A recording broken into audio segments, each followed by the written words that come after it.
بینەران و بیسەرانی بەڕێزی ڕادیۆ دیالۆگ سڵاوتان ئەرز دەکەم بۆ وتوێژێکی تریش هاتوینەتەوە خزمەتتان. چاوپێکەوتنی ئەم جارەمان دەگەڵ بەڕێز ئیبراهیمی عەلیزادە دەبیرەوەڵی کۆمەڵە سازمانی کوردستانی حزبی کۆمونیستی ئێرانە. هەروەکو هەمووتان ئاگادارن نزیکەی 100 ڕۆژێک زیاتر لە شۆڕشی ژینە تێپەڕێت، چ لە کوردستان، چ لە ئاستی ئێران و چ لە ناوچەکە و لە جەهانا زۆر شتی ئاڵوگۆڕ پێش هاتووە. پێمان باش بوو چاوێک بخشێنین بەسەر ڕووداوەکانە و بەرەو کوێ ئەڕوا چاوڕۆشنیەکی زیاتر بۆ هەموو لایەکمان بێت.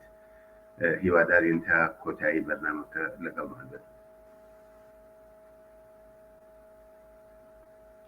بەڕێز کاک ئیبراهیم عەلیزادە سڵاوت عەرز دەکەم، زۆر بەخێر تەشریف بێرن. زۆر سپاس، سڵاو بۆ ئێوە و بۆ بینەران و بیسەرانی بەڕێزتان. کاک ئیبراهیم، لە وتوێژی جاری پێشووە کە بوومان پێکەوە ئەو شۆڕشی ژینا پایناتە قۆناغێکی زۆر هەستیارتر، زۆر ئاڵوگۆڕی کۆمەڵایەتی و سیاسی و حتا هی ژێئۆپۆلیتیک و ئەوانە ڕووی داوە. پێم خۆشە قسە و باسێکی تێروتەسەر بکەین لەسەر ئەم وەزعیەتە. پرسیاری ئەوەڵم ئەوەیە ئەم وەزعیەتە و ئەم هەلومەرجە ئێوە چۆن نەبینن لەم شۆڕشی ژینا دوای 100 ڕۆژ؟ گرنگترین فاکتۆر یا گرنگترین مەسەلە ئەوەیە کە شۆڕشی ژینا درێژەی هەیە. جمهوری ئیسلامی سەر ڕای بەکارهێنانی هەموو هێز و توانایەکانی خۆی و هێنانە مەیدانی هەموو هێزی سەرکوتی خۆی و ئەو پەڕی دڵڕەقی و بێڕەحمی کە دژ بە خەڵکی جوانان و خەڵکی مافخواست نیشانیدا، بەڵام نەیتوانی ئەو شۆڕشە سەرکوت بکە و لە شێوە و شکلی جۆراجۆر و پیچیدەتر کەماکان درێژەی هەیە. یانی خەڵک وردە وردە فێر بووە، جەماوەری ناڕازی و معتەرس ئەوەندەی کە لە مەیداندان فێر بوون کە چۆن خۆیان لە تەلەفاتی زۆرتر بپارێزن و لە هەمان کاتدا دژمنیش زەعیفتر و ڕیزەکانی خۆشیان بەهێزتر بکەن. ئەوە گەورەترین فاکتۆرە. فاکتۆری دووەم لە وەزعی سیاسی ئێراندا وەزی ئابووری ئێرانە. وەزی ئابووری ئێران بە گەلێک لە چاو 3 مانگ لەوە پێش، 3 مانگ و نیو لەوە پێش کە شۆڕشی ژینا دەستی پێ کرد خراپتر بوو. یعنی تەنانەت دوێکۆپێرێکە ڕۆژنامەکانی ڕێژیم خۆیان نووسیوانە مەوادی خۆراکی لە چاو مانگی ڕابردوو 60% گرانتر بوو. بەگشتی تەوەڕم لە 50% بوو. هەموو مەوادێک لەسەرەوەترە. بێزگەلەوانە ئەرزشی پارەی ئێران زانی بە شێوەیەکی بەرچاو هاتوۆتە خوارێ. ئەمە فاکتۆرێکی زۆر مهمە کە زۆر کاریگەری دەبێت لەسەر ڕەوتی ڕووداوەکانی دوجار کە احتمالەن لە ئیدامەی بەحسەکانماندا دێنە سەریان. سەر ڕای ئەوانە فاکتۆرێکی تازە لەو تازەتر لە چاوڕابردوو ئەوەیە کە کۆماری ئیسلامی لە ڕووی پەیوەندیەکانی نێونەتەوەی نێودەوڵەتیەوە لە ئاستێکی زۆر زۆر دژوارتردایەنی فشارەکانی ئەمریکا و ئوروپا بۆ سەر کۆماری ئیسلامی زیادی کردو. تقریباً کۆماری ئیسلامی ئێران هیچ هاوپەیمانێکی قابلی ئیتیکای لە ئاستی دەوڵەتەکاندا لە دنیادا نییە. چین و رووسیەش ئێستا کەوتونە مەوزعی مۆقعیەتێکەوە کە نانەوێ ئەوەی کە کوردی پێی دەڵن هەموو هێرکەکانی خۆیان بخەنە سەبەدێکەوە. دیتمان کە سەرۆک کۆماری چین هات لە عەرەبستان لەگەڵ وڵاتانی کەندا و وڵاتانی عەرەبی دانیشت و بەیانیشان دەرکرد کە تەواوەن دژ بە کۆماری ئیسلامی بوو لە ناوەڕۆکی خۆیدا. و رووسیەش بە نەزەر ناگا هیچ هەنگاوێکی جدی بۆ پشتیوانی لە جمهوری ئیسلامی کە ئاڵوگۆڕێک لە تەوازونی خوای بینالملەلیدا بە خەزان جمهوری پێکە نابێ، ئەوەش نابینین لەوان. پسکەوایە جمهوری ئیسلامی زۆر زۆر منزەویترە. لە ناو ریزەکانی خۆشیاندا نیشانەکانی شپرزەیی زیاتر پیانەوە دیارە. قسەکانی خامنەی هەردوو ڕۆژەوە پێش کە تەوەجۆتان پێکردبێ لێدا دەڵێ خۆ نابێ ئەو ژنانەش کە تۆزێک حزابەکانیان بەدڵ ئێمەنێ بێ ئیمان و لادەر ناویان بەرینوانە، خلاصە جۆرێک لە جۆرەکان بە زمانی مەلایانە بە زمانی ئاخوندی پاشەکشێ پێوە دیارە. بێزگەلەوانە لە داخلەوە حتا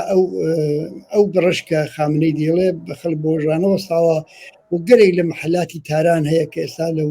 فیلم و ویددیوانەی کە بڵاو دەبێتەوە دیارە کە ئەسڵەن بە کاملی ژن حجابیان فرەداوە. ئەمانە هەموو نیشان دەدا کە ئەوزاعێکی تازە لە ئێران هاتوو دەگۆڕێ هەم لە ڕووی ئابوووریەوە کە ئەوە گەلێک ڕووداوی دیکەی بەدواوەیە، هەم لە ڕووی دیپلۆماسی و نێودەوڵەتیەوە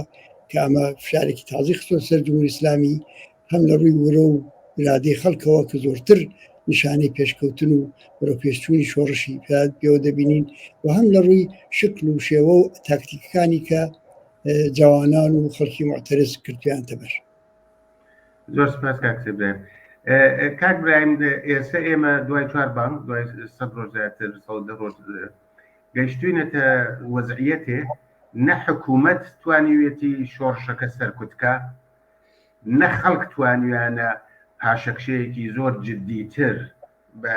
کۆماری ئیسلامی تەحمیل کرد. ئەم وەزعیەتە ینی چ بە ئەسڵا تەوازونێک نیشانەدا، وەزعیەتەکە چۆنە بەرەو ینی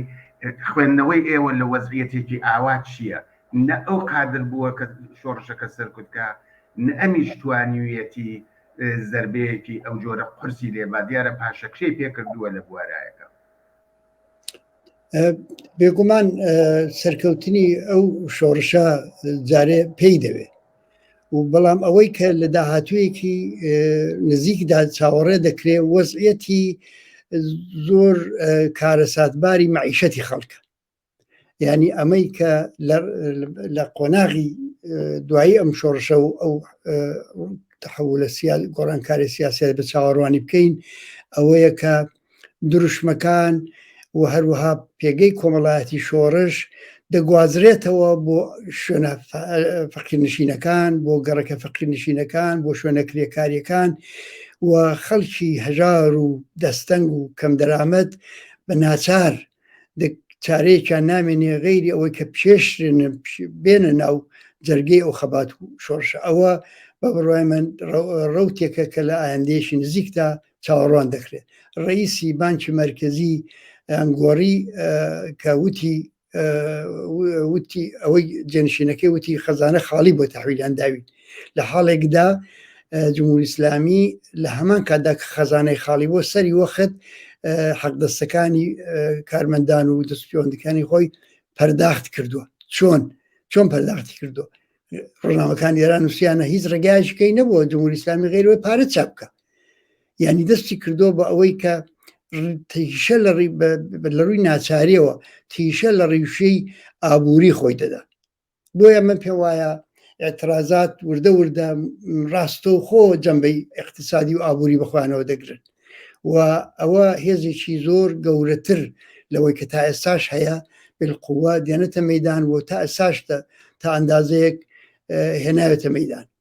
دەزانی لەو فاسلێدا ڕاستە کە جمهوری ئیسلامی هەموو زەرفیەتەکانی خۆی بەکارهێناوە، بە بڕای من تقریبەن هیچ کۆتایی نەکردووە لە سەرکوتو و لە هێنانە مەیدانی سپای پاسداران و بەسیج و لیباس شخصی و هێزی ئەمنیەتی و هەرچی هەی بۆ لە مەیداندا بۆ و هەوڵیانداوە بە پانای ئەو 150 شارەی کە دائیمەن لەو ماوەیەدا لە حرەکەت و جنگ و جۆشتابوون بڵاویان کاتەوە. لەبەرەوە جەبهەی ڕێژیم لەو ماوەیەدا بەردەوام زەعیفتر بووە و بەبێ ئەوەی بتوانێ یا زەرفێتەوەی بە هێزێکی تازەی بۆ بێنێتە مەیدان. ینی ئەوانش کە تا ئێستا هاتوونە لە مەیداندا بوون ئەوانش ڕوحیان زەعیفتر بووە. لە مقابلدا جەبهەی خەڵک هێشتا زۆری ماوەیە، هێشتا جەبهەی خەڵک زۆر هێزی زەخیرەی هەیە کە نهاتە مەیدان کرد. بە بڕوای من لە ئاکامی ئەو داڕمانی ئابووریە و لە ئاکامی ئەو تێکچوونی باری ئابووری ژیانی خەڵک ئەم هێزە بەرەبەرە دێتە مەیدان و کۆماری ئیسلامی بەردەوام زەعیفتر دەبێت لەو چەشمە کێشەدا و جەبهەی خەڵک و بەرەی خەڵک بەهێزتر دەبێت. ئەوە پێشبینی منە بۆ ڕۆژانی داهاتوو. زۆر سپاس. کاک برایم لە هەوڵەوە زۆر کەس خۆشببین بوون یا ئاوا بیریانە کردەوەوانە کە کۆماری ئیسلامی ئەوە خەریکە ئەڕوخێ و ئەو نەی نەماوە و ئەگەر ڕۆژێک تەزاهورات نەبوایە جۆرێکی تر مەسەلەن حتا بۆ بەشێک ڕەنگە بیان وتە وای لێ دێ ئەڕوخێ ناڕوخێەوەوانە. ئێوە پێتان وایە زۆر کەس باسی ئەوەکەن کە کۆماری ئیسلامی گەیشتە کۆتاییەکانی خۆی، وەزعیەتی ئشارەتان فەرموو بە وەزعیەتی ئابووری و اقتصادی و بە ئەوەی کە نەیتوانی سەرکوتی کاوەوانە. پێتان وایە کە ئەمە قۆناغەکانی ئاخری کۆماری ئیسلامیە ئەو تەسویرەی کە زۆر کەس باسیەکەن، یان نا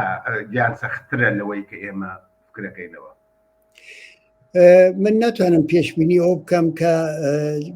کۆماری ئیسلامی بە دەقیقی دەڕوخێ، بەڵام بە دڵنیاییەوە دەڵێم کە ئەم قەیرانە ئەم بحرانە بحرانی ئاخری ڕژیمە و لەو بحرانە گیانی سالم بە دەرنابە. ئەو بەڵام ئێمە ڕاستە دەڵێن بروسکەی ئەم شۆڕشەی ئێستا لە بە گیانبەختکردنی ژینا، گیانبەختی مەزلومانەی ژینا لێدرا و بروسکەیە، بەڵام لە واقعدا ئەم شۆڕشەی کە ئێستا لە کایەدایە و ئەو بحرانەی کە ئێستا ڕژیم بحرانە سیاسی کە ڕژیم ئێستا دەرگیرەتی لە دەیمانجی 96ەوە دەستی پێکرد. ئەنی لەو کاتەوە کە ئیتر خەڵک دڵنیا بوو لەوەی کە ئوسولگەرا و ئیسلاح تەڵەب دەوریان نەماوە و لەو وەختەوە کە حاکمیەتی ڕژیم تۆژێ پرسیار تا ئەو وەختە فقط مەشروعیەتی لەژێر پرسیاردا بوو کە ئەو مەشروعیەتەش هەم جارە داهاتن ژمارەی بەشداربوونان لە هەڵبژاردنەکانیان ئەولا پێدەکرد و بە جۆرێک یا بە واقعی یا بە تەغەلوب بەهەرحاڵ نمایشێکی مەشروعیەتیان دەدا. بەڵام ئەو دەورە تەواو بوو لە 96ەوە کە خەڵک لە واقعدا دروشمی سەرنگونی ئەو ڕژیمەی هەڵگرت، لەو وەختەوە ئەو بحران دەستی پێکرد و ئەو شۆڕشە لە واقعدا ڕیشەی لەوێ دامەزرا. بەڵام خۆ بەعزێک ڕوودا و ڕوویدا وەکو مەسەلەن کۆرۆنا خۆی 2 ساڵێک خەڵکی بەخۆیەوە سەرقاڵ کرد و جمهوری ئیسلامی لە فرسەتی ئەو کارەساتەی کە کۆرۆنا بەسەر خەڵکی هێنابوو لە فرسەتیەوە بۆ دەوامی خۆی تا ڕادەیەک کەلکی وەرگرت. بەڵام دوای ئەوەش لە 98 لە ئابای 98 دووبارە سەرهەڵدان دەستی پێکردەوە بە شوێنەوەدا دوای لێدانی ئەو تیارەی ئۆکراینی دووبارە ئەترازا دەستی پێکردەوە، ئەترازا دانیژووی هەرچی زەمینەی اجتماعی سەرهەڵدانێکی گەورە کە کۆماری ئیسلامی بنێتە ناو بحرانی نابودی خۆیەوە وردە خوڵقا کە جرقەکەی ئەوجار لە شاری سەقزەوە و بە ئەو حرەکەتی کە لەوێەوە دەستی پێکرد لەوێ لێدرا. ئەمە بەم جۆرە دەڵێم کە بڵێ کۆماری ئیسلامی ئیتر لە 96 بۆ لاوە نەیتوانیوە ڕێگا چارەیەکی درێژماوە یا ئیتمینان بەخش بۆ مانەوەی خۆی ڕەچاو بکە و هیچ ئیسلاحاتێک، هیچ فریوکاریەک، هیچ فرسەتێکی تایبەتی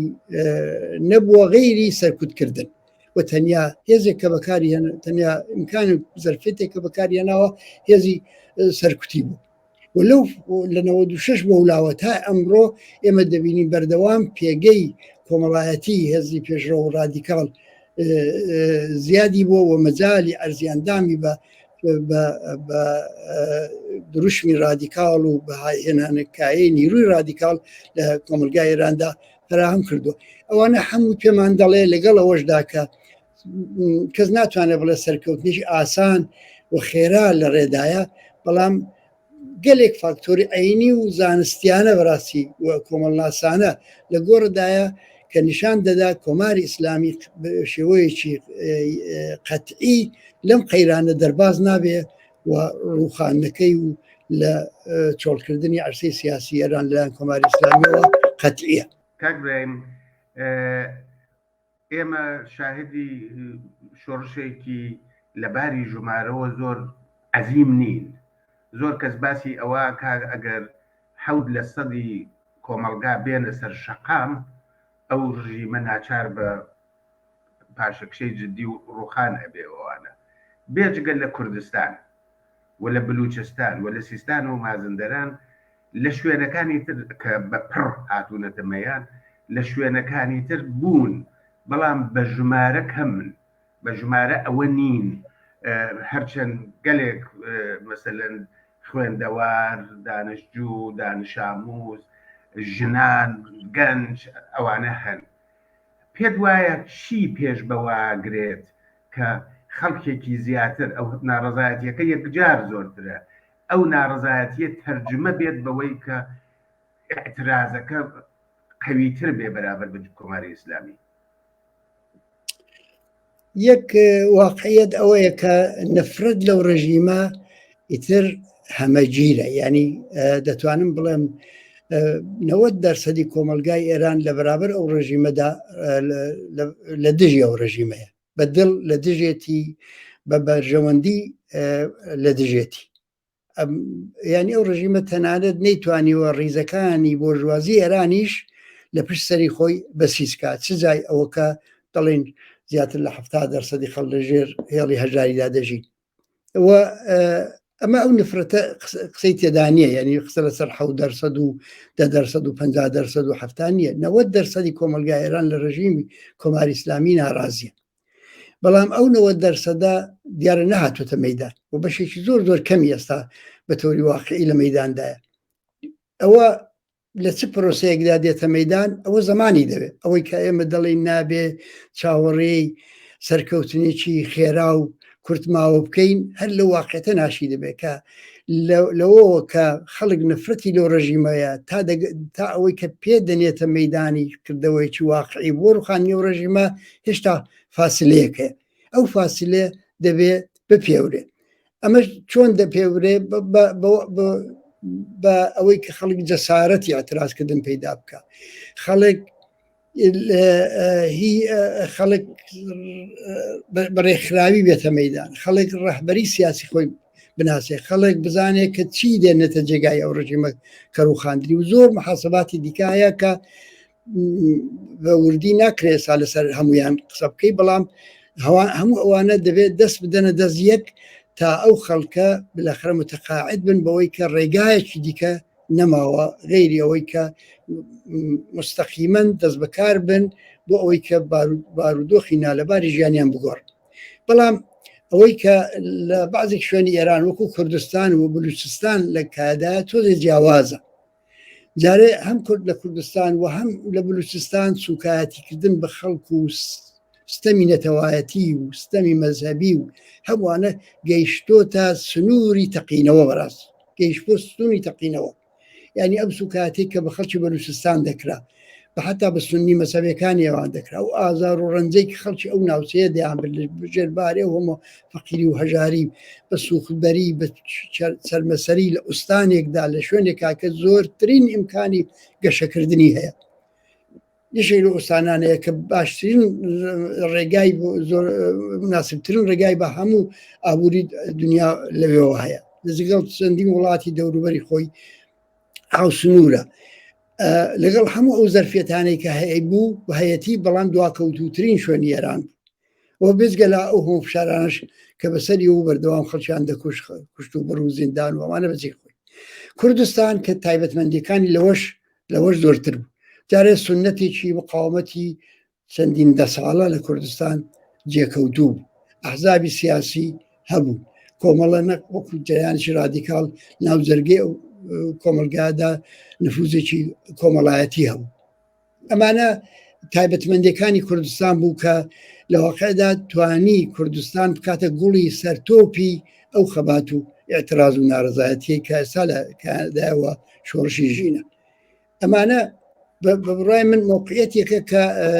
کوردستان دەتوانێت بیپارێزێ، بەڵام دەزانین کە هەر لەو ماوەیەدا بەعزێک سنەت لە کوردستانیشەوە گواستراوەتەوە بە واقعی شوێنەکانی ئێران. مەسەڵەن هەر ئەوەی کە مانگرتنی گشتی ڕاستە بە شێوەی کوردستان هێشتا جارێ هەمەگیر نەبوو لە هەموو ئێراندا، بەڵام چەندین نمونەی سەرکەوتومان لەو فاسلێدادی. وی بە هەر حاڵ ئەوەی کە معلومە ئەوەیە کە ئەم شۆڕشە دەبێت ئیدامەی هەبێت تا ئەو بڕوا بەخۆیە پەیدا بێ،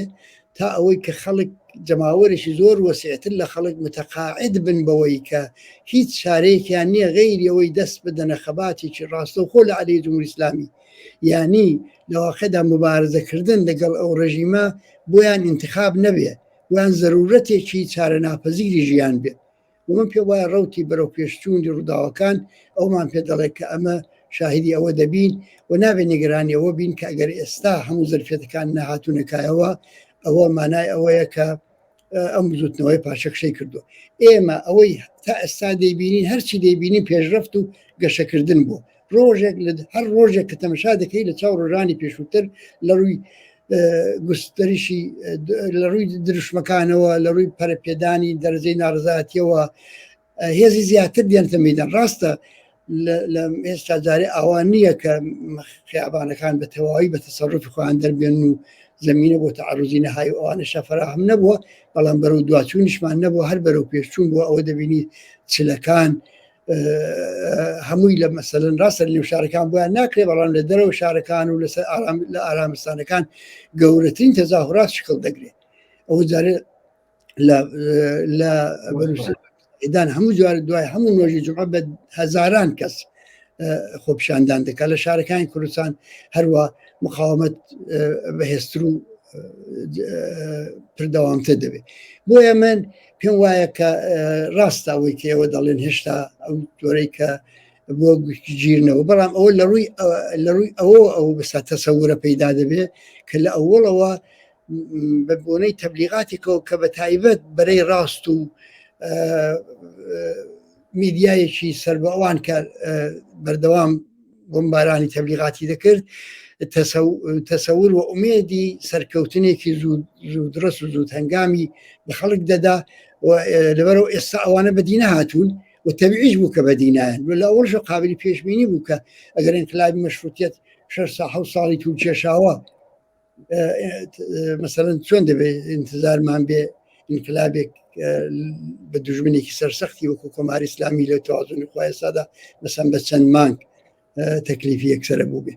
تەکلیفی یەکسەرە بێ. لەبەرەوە بە بڕای من خەڵک ئومێدی خۆی لە دەست نەداوە. ئێمەمانانیش ئەو خۆشببینیەمان خۆشببینیەکی خەیاڵاوی نییە،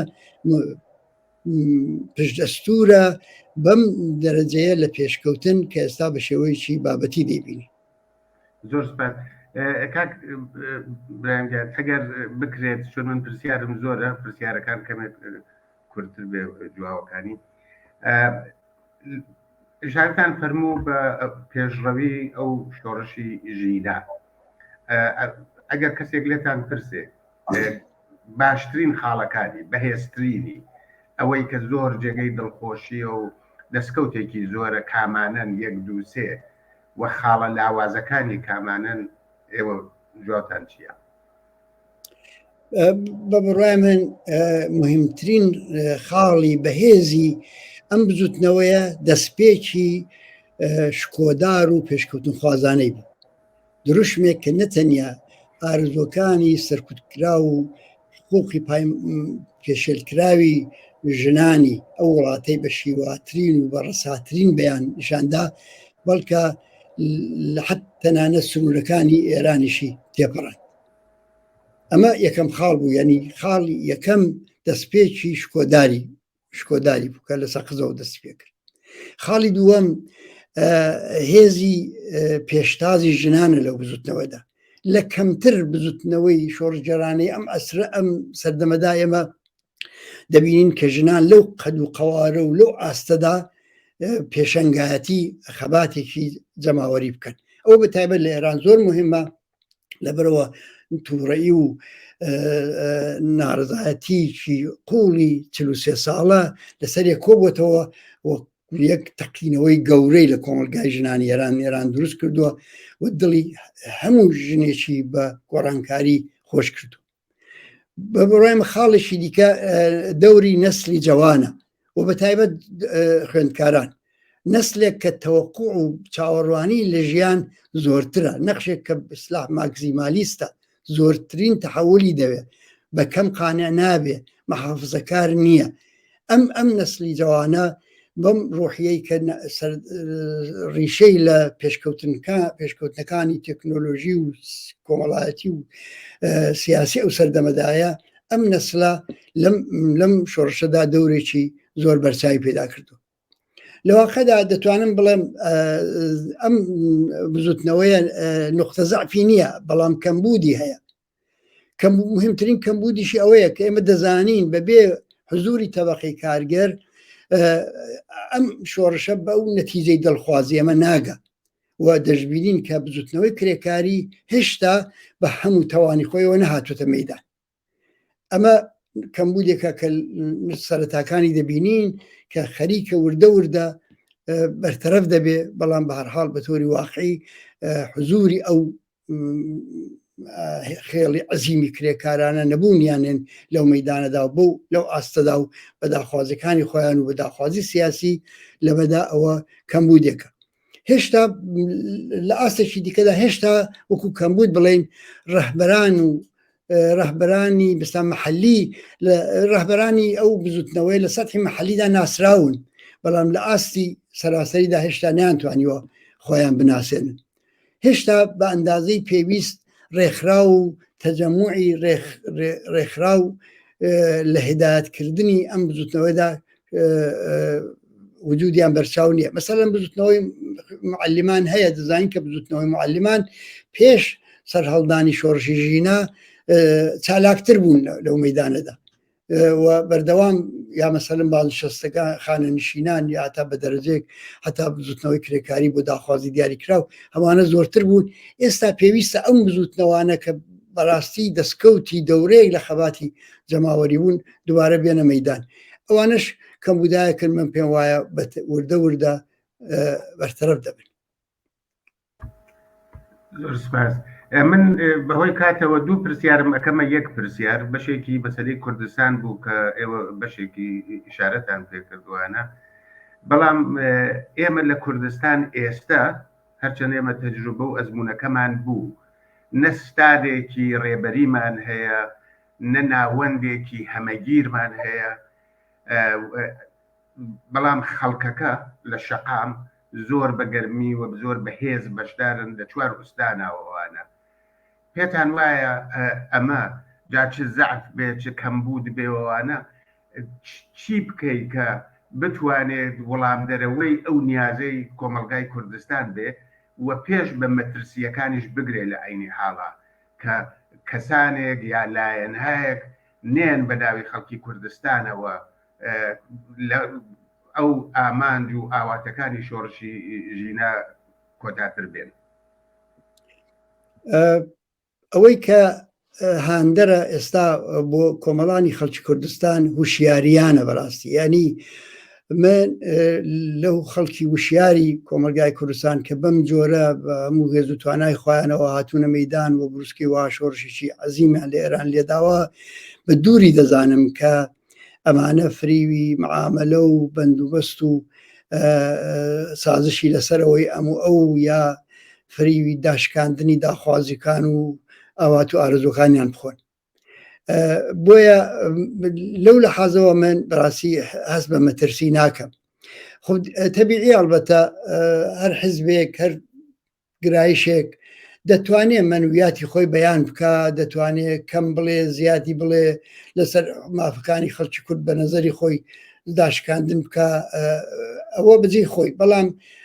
ئەو مافانەی کە کۆمەڵانی خەڵکی کوردستان دایانەوێ و بۆی ڕاپەڕیون ئەوانە سابتن، ئەوانە نەگۆڕن، یعنی ئەوانە مافێک نین کە بتوانی لە زێنی خەڵک بیان سڕێەوە لە مافی نەتەوایەتیەوە بگرە تا کۆمەڵێک مافی کۆمەڵایەتی و بارودۆخی مەڕوو بە ژیانی ئابووری و هەموو شتێکی دیکە. ئەوەی کە بە بڕوای من زۆر مهمە ئەویش ئەوەیە کە ئێمە دەبێت بەو وشیاریە پشدەستور بین و لەسەر ئەو وشیارێ حساب بکەین. ئەوەی کە ئەم حزبە ئەو حزب واردی معاملە دەبێت لەسەر مافەکانی خەڵکی کورد ئەوە ئیش خۆیەتی، بەڵام دڵنیاتان دەکەم بەو سەتحی لە ئاگاهی و لە وشیاری کە لە کۆمەلگای کوردستاندا هەیە ئەم حزبانە ئەم جەریاناتە ئەم بۆچوونانەی کە بیان هەوێ واردی ئەو نوع ساد و سوتە بن ئەوانە هیچیان دەست ناکەوێ و زەعیفتر دەبن. دەرهەر حاڵ ئەوەی کە بە بڕوای من جێی مەترسیە ئەوانە نییە، ئەوەی کە جێی مەترسی ئەوە نییە کە ئایا داخوازەکانی خەڵکی کورد دادەشکێنن یا سازشی لەسەر دەکەن یا مساڵحی لەسەر دەکەن یا مەترسیەکە لەوەدا نییە بەڕاستی. چون ئەو مەترسیە وەختێ پەیدا دەبێت کە خەڵک لە مەیداندا نەبن، ئەو مەترسیە وەختێ پەیدا دەبێت کە بزوتنەوەکەیان لە پاشەکشە بێ، شکستی خوار بێ و ئەو نوع بۆچوونانە وەکو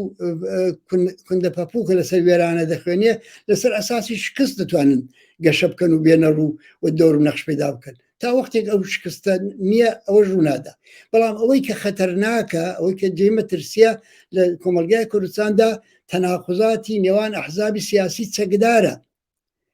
و استفادەکردنی دژمن لە کلن و کەلەبەرەکانی ناو حزبانە کە چەکدارن یعنی مەسەل مەترسیەکە فقط ئەوەیە یعنی ئەو کۆمەلگایە بە شێوەی لە شێوەکان بچێشرێتە ناو جۆرێک لە بەرەو ڕووبوونەوەی چەکداری کە تێیدا خەڵک خۆیان بێ وەزیفە ببینن ئەوە بارودۆخەیە کە دەبێت چارەی بۆ بکەین و لێرەدا مەسئلەی هەماهەنگی لە نێوان حزبە سیاسیەکان نەتیجەی مەسەلەی هەماهەنگی نێو حزبە سیاسیەکان مەسەلەی جۆرێک لە تەوافق و ڕێککەوتن و هەروەها مەسەلەی تەنانەت لەسەر مەسئلەی پێکێنانی جۆرێک لە اتفاقکن دوژمن نەتوانێت لە کلێن و کەلەبەرەکان استفادە بکە ئەوە مهمە بەڵام بەداخەوە ئەوەش تا ئێستا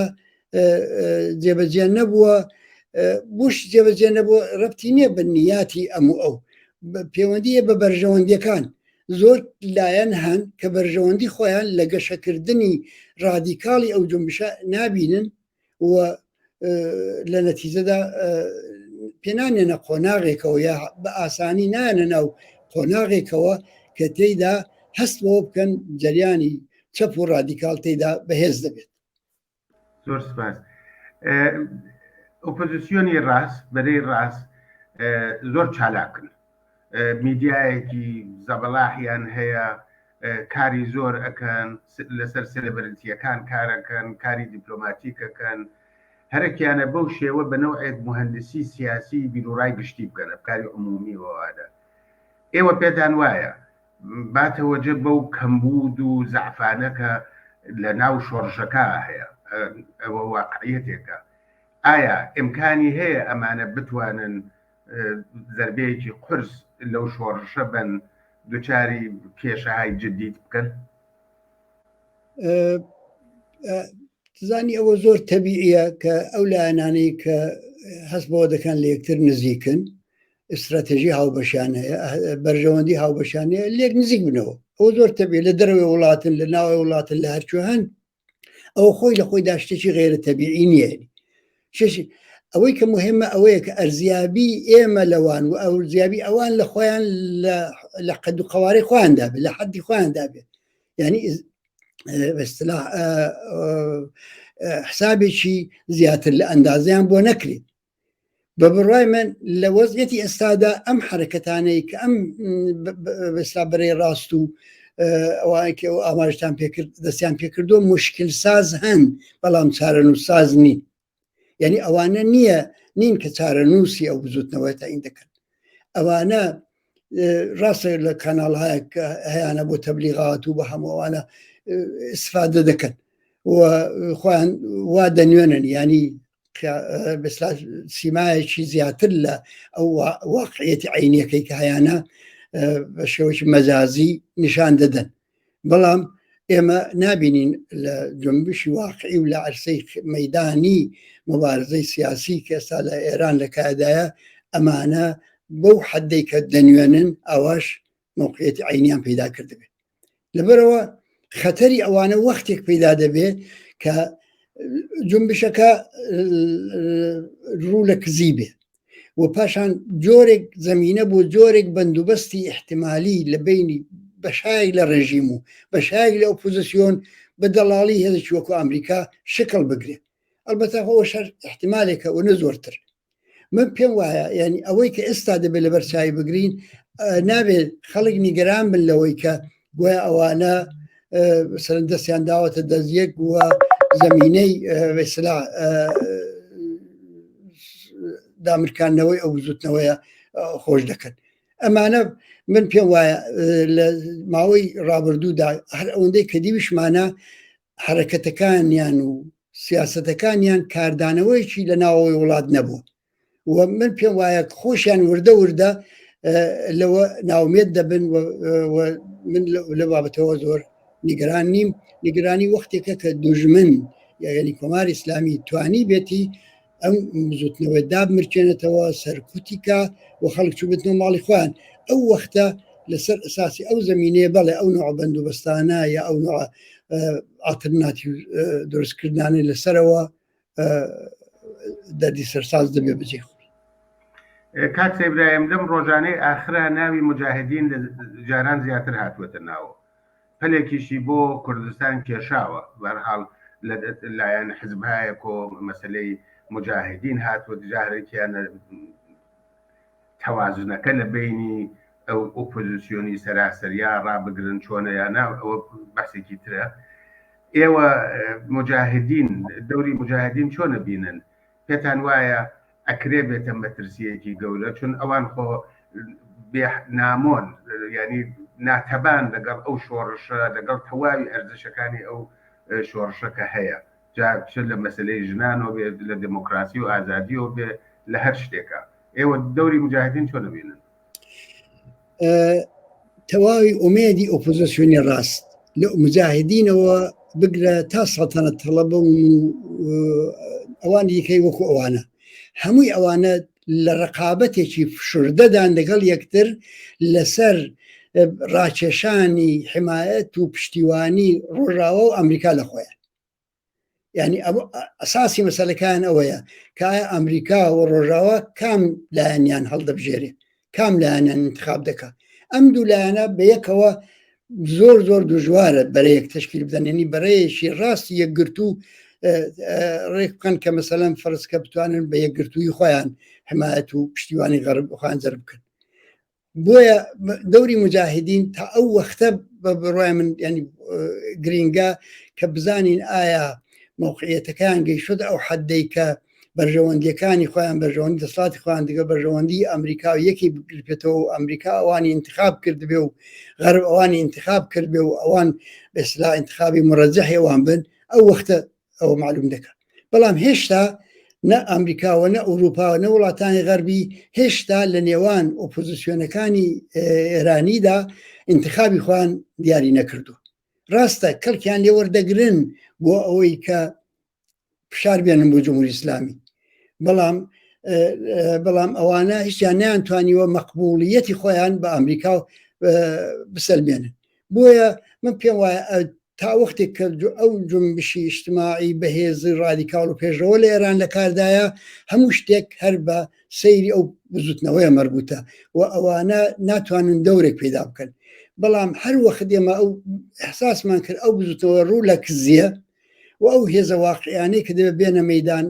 یا نەهاتوون یا لە پاشەکشەدان ئەو وەختە دەبێت نیگەرانی ئەو نوع بەندوبەستانە بین و ئەو وەختەیە ممکنە مەجال بۆ حضوری مجاهدینیش پەیدا بوو بێت دەنا بە ئیمکاناتی غەرب بوو بە پوڵ و پارە و بە تەبلیغات و ئەمانە ناتوانن کار بکەنە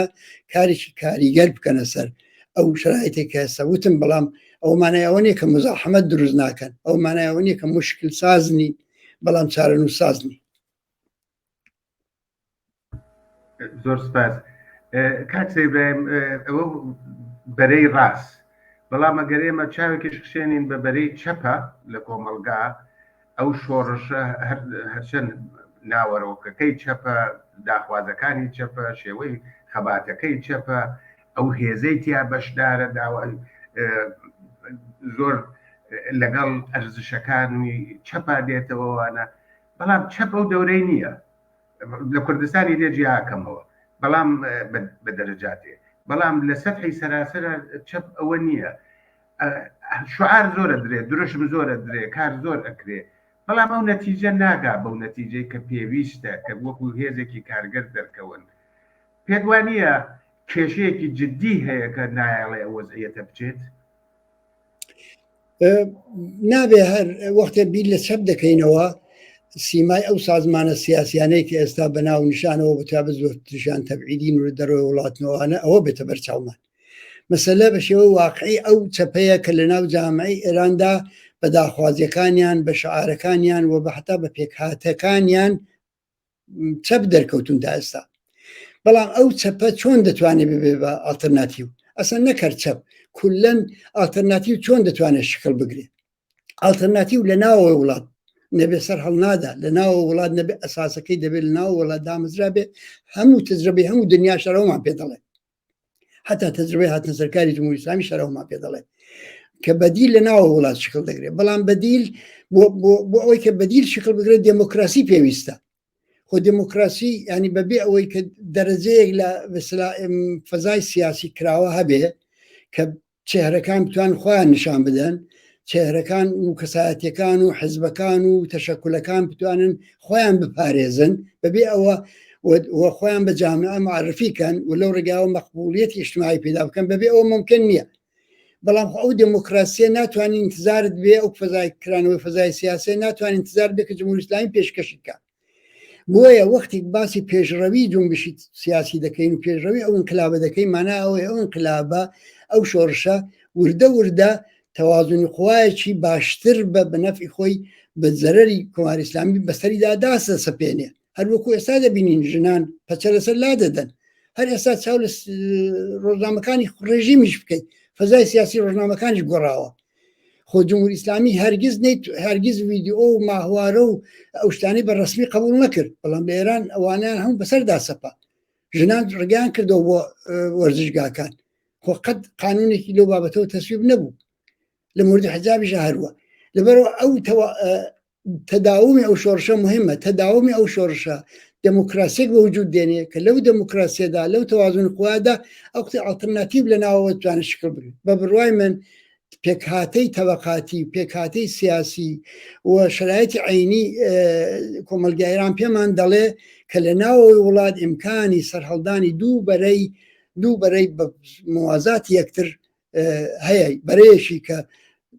کرێکاری و چەپ و ڕادیکال و سۆسیالیستە بەرەیەکیش کە تەبەقاتی متەوەسیتی جامعە و لیبرالیزمی ئەو جامعە نوێنەرایەتی دەکات ئەمە ئەو دوو ئالتەرناتیڤ ئەلبەتە هاوپەیمانان و بێسلا کار ئاسان کنندگانی خۆشیان لە دەرەوەی وڵاتیش دەبینەوە هێزەکان نەقشی دەرەوەی وڵات ئەو وەختەیە دەردەکەوێت کە تا ئەندازە دەتوانێت خۆی لەگەڵ ئەو ڕەوتانەی کە لە ناو کۆمەلگای ئێراندا شکلیان گرتووە لەگەڵ ئەوە منتەبق بکە بۆیە هەدەفی ئێمە طبعا ئەوەیە چاوجێگە بە سیاست و استراتیژیمە مەربوط بێ ئەوەیە کە سەفی هێزەکانی ڕادیکال و سوسیالی لە ناو وڵات تا ئەو جگای کە ممکنە کار ئاسانیان بۆ بکەین متحیدیان کەین و خۆشمان متتەکیکەین بە فعالیەتی ئەوان خۆشمان ببین بە بەشێک لە پەیکەرەی ئەوان کاک سەیبراهیم شۆڕشی ژینە لە سەقزۆ دەسی پێکرد لە کوردستان لە 4 ئوستانە بە گەرمی چوەتە پێشێوەوانە خەڵک خەباتێکی زۆریان کرد ژمارەیەکی زۆر بریندار بوون بەداخەوە زیاتر لە 100 کەس گیانیان لەدەست داوەوانە و ڕۆژەڵاتی کوردستان بۆ پارچەکانی تری کوردستان هەمیشە ئامادە بوون کە پشتیوانیکەن و یارمەتی بن ئێمە ئەم جارە لەم جەریانی شۆڕشە ئێمە شاهدی بووە لە تاکەکان یا بەعزە لەم داودەولایە شخصیەتەکان کەسایەتیەکان یا ڕۆژنامەوارەکان یا ئاکادمیستەکان یا شاعر و نووسەروانە بەڵام ئێمە شاهدی ئەو حمایەتە گەرمە نین پێچەوانەکەیشی ئەبینین لە ئێرانە مەسەلەن لە کوردستانە ئەکسی سلەیمانی ئەسووتێنە نێمە ئەبینین لە هەرێمی کوردستان پرسەی بۆ وەگرن ئێوە ئەو خوێندنەوەتان چییە بۆ وەزعیەتە بەڕاستی ئەوەی ئەوە باسان کرد دیاردەیەکی یەکجار زۆر ناشیرین بوو و بە تایبەت لەمە سەبارەت بەم حرەکەتانەی کە لەم ڕۆژانەدا بە بۆنەی کوژرانی قاسم سلەیمانی لە کوردستانی باشوور لە کوردستانی عێراق گرتیان ئەمە پەدیدەیەکی زۆر دیاردەیەکی ناشیرن بوو و پێم وایە کە تەنانەت ئەم کارانیان لە بەرژەوەندی خۆشیان نەبوو یعنی ئەگەر دەسەڵاتدارانی هەرێمی کوردستان تۆزێک بیریان لە بەرژەوەندی درێژماوەی خۆشیان کردباوە نە حتا درێژماوە تەنیا کوردماوەشی خۆیان کردباوە نەدەبا ئاوا بەدەم داخوازێکی جمهوری ئیسلامی بۆ مەسەلەن مەراسمیشی ئاوا بچن و ئەو مەراسمانەی کە گیرا و هەمووانە بەڕاستی جێی شەرمەزاری بوو ئەمە لەلایەکەوە بەڵام ئەوەی کە بۆچی حرەکەتێکی جەماوەری لە هەرێمی کوردستان تەنان لە بەشەکانی دیکەش و بەتایبەت لە هەرێمی کوردستان کە بە هەر حاڵ بارودۆخێکی جیاوازی بۆ شکلی نەگرت بەڕاستی بە نەزەری من هەڵناگەرێتەوە بۆی کە خەڵکی هەرێمی کوردستان دڵیان لەگەڵ خەڵکی ڕۆژهەڵاتی کوردستان نییە. ئەکسەریەتی ئەو خەڵکە بەڵێ دڵیان بۆ لێ دەدا و زۆریش دڵیان پێی خۆشە و لە زۆر کەس دەبیستی کە دەڵێن ڕزگاری ئێمە لەو بارودۆخە نالەبارەیە کە ئێستا شتەی داین بە ڕزگاری ئەوە گرێ خواردووە. لە زۆر کەس دەبیستی دەڵێن کە شۆڕشی ئێران بەسەرکەوتن بگا بارودۆخی سیاسی هەموو عێراق و ئێمەش بە قازانجی جەماوەری خەڵک دەتوانێت بگۆڕدرێت. ئەوە هەستی خەڵکە بەڵام دەتوانم بەڵام دەسەڵات ڕێگر بوو هەر لە ڕۆژی ئەوڵەوە دەسەڵات نەیهێش لە ئیسلاح ئەو حرەکەتی پشتیوانیانەی لە نوتفەدا خەفە کرد. ئەوە هەمویان دەستیان دا و دەستێک بەڵام نابێت تووشی ئیشتیبای محاسبەمان بکە ئەویش ئەوەکە ئێمە خەڵکی کورد لە هەر چوار پارچەی کوردستان بە بڕوای من بە دەلیلی ستەمی لەتەوایەتی و بەدەلی دەردی هاوبەش و ئاواتی هاوبەش ئەوانە نهاتەن پشت و پەنای یەکترن و ئێمە دەبێ و دەتوانین لەسەر پشتیوانی خەڵکی هەرێمی کوردستان حساب بکەین کەمانچی مەدیتمان هەر لەم ڕۆژانەدا کە کۆماری ئیسلامی تۆباران بۆ بارانی مخەڕاتی ئۆپۆزیسیۆنی کوردی دەکرد لەو دی و ئێمە نەتەنیا لەگەڵ ئەو هەموو هاندان و تەبلیغاتش کە دەکرا نەتەنیا لەگەڵ بسلا اعترازی خەڵک بەرامبەر بە هێزەکانی ئۆپۆزیسیۆن بەڕۆ نەبووین بەڵکە بە پێچەوانەوە پشتیوانی و هاوپشتی بوو کە زۆرتر خۆی دەردەخست. لەبەرەوە من لە ناخی ئەو کۆمەلگایدا هەر هاوپشتی دەبینم بەڵام دەسەڵات بەداخەوە بە دلیلی کورتبینی خۆی و دلیلی نەناسینی تەوازۆنی قوا نەناسینی شرایط تووشی ئەو جۆرە هەڵوێستانە بوو. زۆر سپاس کاکبرایم کۆمەڵە ئەزمونێکی زۆری هەیە دەوڵەمەنە لە زۆر بوارە ئەوانە ئێستا لەم وەزعیەتە کە بۆوە پێش بە هەر ئاڵۆزیەک لە داهاتووە بگیرێ بۆەوە دەستکەوتەکان زیاتر بێ بۆ ئەوە کارەکان باشتر چێتە پێشێ بۆەوە ئەزمونونەکە بگوێزرێتەوە بۆ باقی شوێنەکانی ئێران. بەرنامەی کۆمەڵە چییە لە کۆتا مدەتا ئێوە چیتان داناوە بۆ خۆتان؟ مەسەلەن زۆر کەس باسی ئەوەکەن جێگەی دەقێک خاڵیە کە لانی کەمی داخوازەکانی خەڵکی کوردستان نیشان بە کۆمەڵە و حزبە سیاسیەکان و تەجروبەیشیان هەیە. ئێوە فعالیەتەکانتان یا هەڵسوڕاتە یا چالاکیتان بۆ داهاتووی نزیک ئەمانە ئاگرێتەوە؟ جارێ پێش هەموو شتێک تاوجەیە کە بە ئەولوێتەکانی ئێمە مەربوطە ئێستا ینی تەوەرەی ئەسلی کاری ئێمە ڕێخستن لە ناوەیە یا پتەوکردنی پتەوترکردنی بڵێن پەیوەندی خۆمان دەگەڵ هەڵسوڕاوانی ناوەوە بە تایبەت نەوەیەکی تازە کە هاتوونە ڕوو. ئەوە زۆر مهمە کە ئێمە ئەو پەیوەندیە وا لێ بکەین کە ئێمە و ئەوان غیرە قابلی تەفکیک بین و ئەوە گرێدراوە بە جۆرێک لە کاری ڕێخستنی گونجاو دەگەڵ شرایطی ئێستا ئەوە ئەوڵین مهمترین ئەولوێتمانە. ئەولوێتی دیکەمان پەیگیریکردنی خواستەکانی دموکراتیکی خەڵکی کوردستانە بە تایبەت لە بواری مەسەلەی نەتەوایەتیەوە لە هەموو ئاستێکدا. من پێم وایە لە شرایطی ئێستادا بۆچی ئەوە مهمە بۆ کۆمەڵێنی بۆچی ئەوە مهمە چونکە دەبینین کە حزبە سیاسیەکانی دیکەی کوردستان کەوتونە ڕقابەت لەگەڵ یەکتر بۆ ئەوەی کە نزیک بنەوە لە ئۆپۆزیسیۆنی ڕاستی ئێران کە تا مەغزی ئێسقانیان دژ بە داخوازەکانی خەڵکی کوردستان و دائیمەن هەموو شەرت و شروتێکیان بۆ ئەو حزبانە بۆ هاوپەیمانیکردن دەگەڵیان داشکاندنی داخوازەکانی خەڵکی کوردستانە. من پێم وایە کە ئەم داخوازیانە ئێمە دەبێ نەک لە کەمترین ئاستیدا لە منطقیترین و معقولترین ئاستی کە دەگونجێ دەگەڵ زەرفێت و توانای ئەوڕۆی خەڵکی کوردستان لە هەموو ئەواندا لە پلاتفۆرمێکی سیاسی ڕۆشندا بەیانکەین. ئەلبەتە بەیانمان کردووە بەڵام جارێکی دیکە بیخینەوە ڕوو لە واقعدا ڕێگا نەدرێ بۆ ئەوەی کە حزبە سیاسیەکانی کوردستان بەهۆی نفوذێکەوەکە لە ناو جامعەی کوردستان هەیەە ئەو داخوازیانە لە زیهنی خەڵکیشدا دابشکن. خەڵکی کوردستان شایست بەپێی ئەو ڕنج و خەباتەی کە تاسە داوێتی و کردوویەتی بەپێی ئەوانە پێویستە داخوازیەکانی بەدی بە خۆ دەزانم ئەوە بەبێ سەرنگونی شۆڕژگەرانی کۆماری ئیسلامی و خواستانە بەدینایەن، بەڵام نابێ ئیجازە بدەین خواستەکانی تایبەتی کۆمەڵانی خەڵکی کوردستان لەژێر دەست و پێی ئەو مبارزەی هەمەگانیی کە لە گۆڕەدایە بۆ سەرنگونی جمهوری ئیسلامی ئەوە فرامۆش بکرێ و لە پێناوی ڕازیکردنی دڵی شۆڤینیستەکانی ئێرانی ئەوانە نادیدە بگیرێت. کاک ئیبراهیم وەکو ئاخرین پرسیار بەهۆی ئەوە ئێمە خۆمان لە میدیا کارەکەینوانە ئێمە بۆشاییەکی زۆرە بینین لە کاری میدیاییە لە کوردستانە، چ هی کەسایەتیەکان، چه هی سەربەخۆ، چه هی حزبەکان. ئایا لە وەختێکی ئاوا کە سوشیال میدیا کە میدیا ئاوا دەورێکی زۆر گرنگی هەیە و بە تایبەت بەرەی ڕاست بەو سەرمایە گوزاریە وەسیعەوە بەو نیروە وەسیعەوە خەریکێتی، ئەم شێوەی میدیا کە تا ئێستا هەیە جوابدەرەوە نییە، کارگەر نییە. ئایا ئێوە فکرێکی جدی ئەکەنەوە کە نەوعێکی تری میدیا ببێ کە بتوانێت بە ڕۆژ بێت و دەنگی خۆی بە هەموو سوچێکی کوردستان بگەێنێ بە هاو بە ئیسڵاح بیرەکانیشی لە شوێنەکانی ترا بگەێنێ؟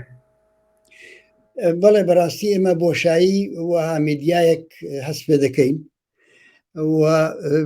بەپێی توانای خۆشمان هەوڵ دەدەین بۆ ئەوەی کە بۆشاییە پڕکەینەوە، بەڵام دیارە تکنیک و ئیمکانات دەوری ئەسڵی دەبینن لەو زەمینەدا. ئێمە ناتوانین واردی ڕەخابەت بین لەگەڵ ئەم هێزانەی دیکە کە لە ئیمکانات و لە تکنیکێکی بانتر بە بۆنەی سەرچاوەکی دارایی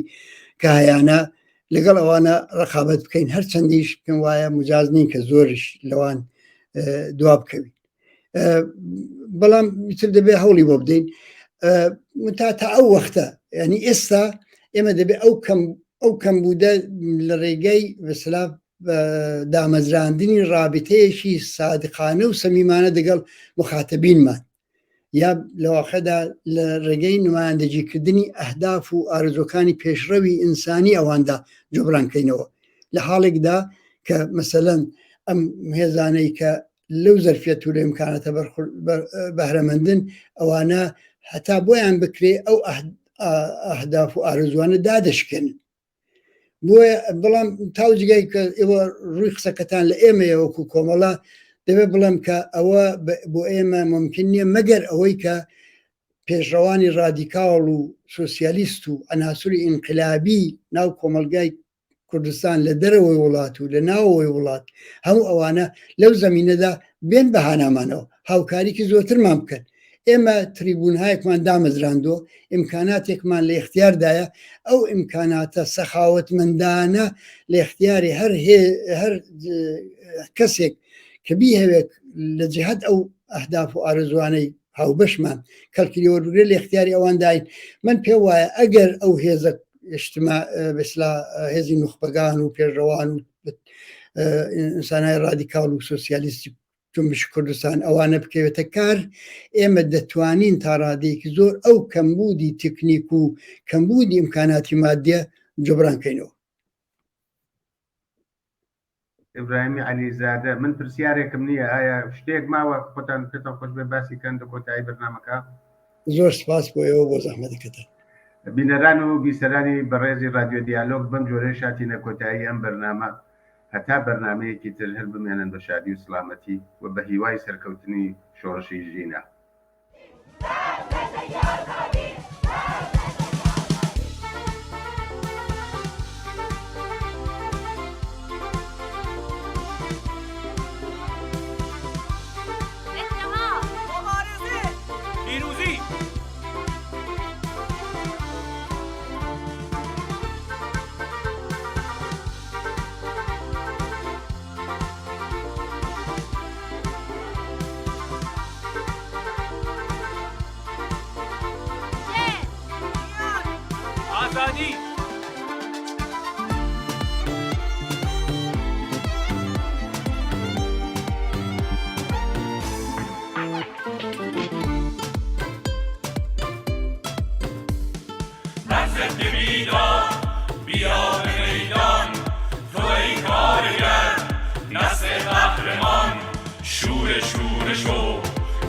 خوشه های خشم پیچیده بر هم، کاخ ظالمان کلید رمز انقلاب ما، تنها اتحاد ما.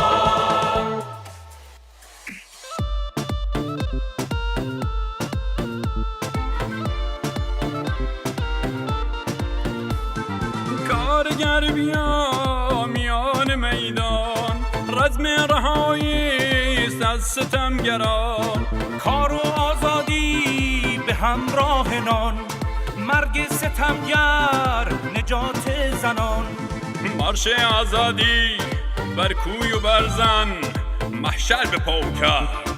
انقلاب زن. به خشم آمده هم پیر هم جوان، جای تو خالیست نسل قهرمان. بر ضد بیداد بیا به میدان،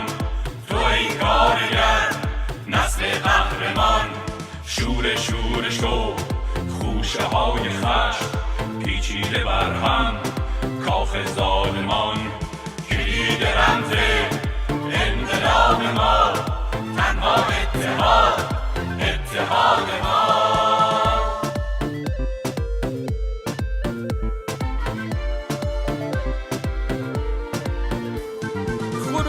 خروشیدن زنان و مردان علیه ظلم سرمایه داران. زندان پر شده از هزاران انسان، اسیر دست شکنجه گران. در پرتگاهیم به حکم اسلام، سپاه و بسیج فوج بیلگام. سخت در نبردند کودک و جوان، جای تو خالیست نسل قهرمان. بر ضد بیداد بیا به میدان، تو ای کارگر نسل قهرمان. شور شو خوشه های خشم پیچیده بر هم، کاخ ظالمان کلید رمز انقلاب ما، تنها اتحاد ما.